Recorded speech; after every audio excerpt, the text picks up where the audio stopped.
Politically آپ کو کیا لگتا ہے یہ وہ لوگ ہیں جو آپ کو ستانا چاہتے ہیں، جو آپ کو سیالکوٹ سے اٹھاتے ہیں پھر کہتے ہیں ہمارے پاس نہیں ہے، طویل عرصے تک آپ کی صحت بھی خراب کی، انہوں نے آپ کو اندر رکھا، کیا وہی لوگ ہیں انتقامی؟ ابھی تک آگ ٹھنڈی نہیں ہوئی؟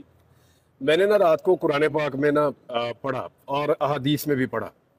اس کا بہت سخت عذاب ہے اور بڑی سخت سزا ہے. آپ بیت اللہ سے اور اس کے طواف سے نہیں روک سکتے مسلمانوں کو.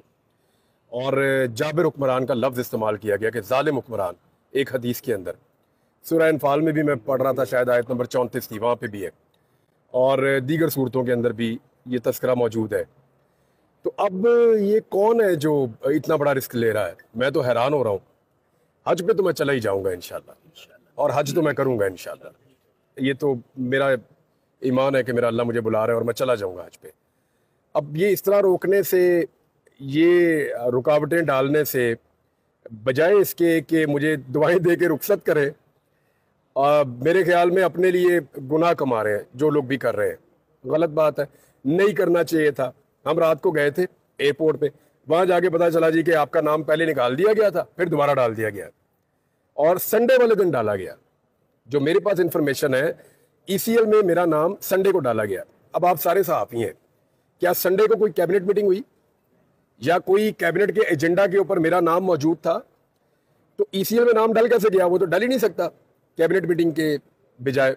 وہ پہلے نکال دیا انہوں نے عدالتی آرڈر پہ، پھر انہوں نے دوبارہ ڈال دیا. ایکچولی یہ کنٹیمپٹ کا کیس بنتا ہے، اور اس کے علاوہ ہم نے ایک فریش بھی اپلیکیشن ڈالی ہے عدالت کے اندر، اور ہماری کوشش ہے کہ آج ہی سنی جائے. اسی لیے کنیکشن فلائٹ رکھی تھی کہ آگے میرے پاس تھوڑا سا ٹائم ایسا موجود ہو کہ اگر مجھے روک لیا جائے تو میں دوبارہ ٹریول کر کے اپنی جو حج والی فلائٹ ہے اس کو پکڑ سکوں.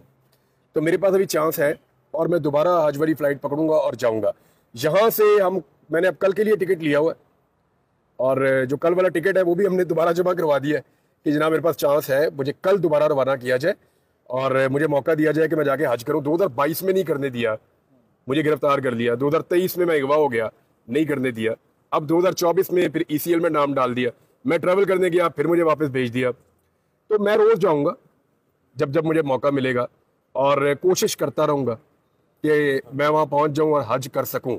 تو جو لوگ روک رہے ہیں نا، وہ صرف قرآن پاک میں پڑھیں اور حدیث میں پڑھیں کہ اس روکنے کا عذاب اور گناہ کیا ہے. عمران ریاض صاحب، باہر جا کر سعودی عرب جا کر آپ ایسا کیا کر سکتے ہیں یا کریں گے جس کی وجہ سے آپ کو نہیں الاؤ کیا جا رہا؟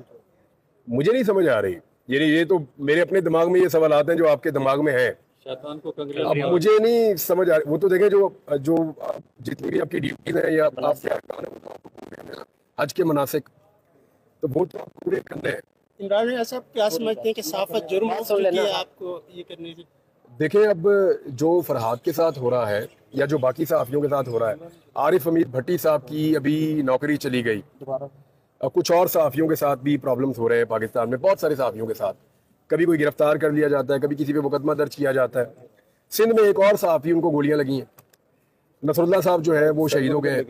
ایک اور صحافی خیبر پختونخوا میں شہید ہو گئے. تو صحافیوں کے لیے پاکستان میں حالات آسان نہیں ہیں. وہ ہر گزرتے دن کے ساتھ مشکل ہوتے جا رہے ہیں، پریشر بڑھتا جا رہا ہے. اور جو سوشل میڈیا کے اوپر صحافت کرتے ہیں لوگ، ان کے لیے اور زیادہ مشکلات پیدا ہو رہی ہیں. کچھ نئے ٹیکسز کہہ رہے ہیں، کچھ نئی پابندیاں کہہ رہے ہیں، کچھ نئے قوانین کہہ رہے ہیں. یہ جو ساری چیزیں ہو رہی ہیں، یہ ایکچولی گلا دبانے کی کوشش ہو رہی ہے ان آوازوں کا جو آوازیں وہ بات نہیں کہتی ہیں اپنی زبان سے، جس بات کو ایکسپیکٹ کیا جاتا ہے یا کہا جاتا ہے کہ یہ بات آپ کریں اور ہماری فیور میں بات کریں. تو جو اس وقت ریاست جس حکومت کے کنٹرول میں ہے، وہ کچھ نہ کچھ کر کے صحافیوں کو کنٹرول پوری طرح سے کرنے کی کوشش کر رہی ہیں. یہ بتائیے گا کہ آپ گھر سے نکلے تو آپ کو کچھ شکوک و شبہات تھے کہ آپ کو روکا جائے گا، یا سڈن وہاں پہ جا کے پتا؟ دیکھیں، فار می اٹس آلویز 50-50. میرے لیے تو ہمیشہ ایسے ہی رہتا ہے کہ 50-50 ہے ہر کام میں. گھر سے نکلیں، گھر واپس آئیں گے نہیں آئیں گے، 50-50 ہے. کسی سے ملنے جا رہا ہوں، اس کو مل پاؤں گا نہیں مل پاؤں گا، 50-50 ہے. ایئرپورٹ جا رہا ہوں، میں ٹریول کر پاؤں گا نہیں کر پاؤں گا، 50-50 ہے. کیونکہ کل مجھے پوچھ رہے تھے سب لوگ کہ وٹ ڈو یو تھنک. رات کو ہم بیٹھے ہوئے تھے، کھانا شانا کھا رہے تھے ایئرپورٹ جانے سے پہلے.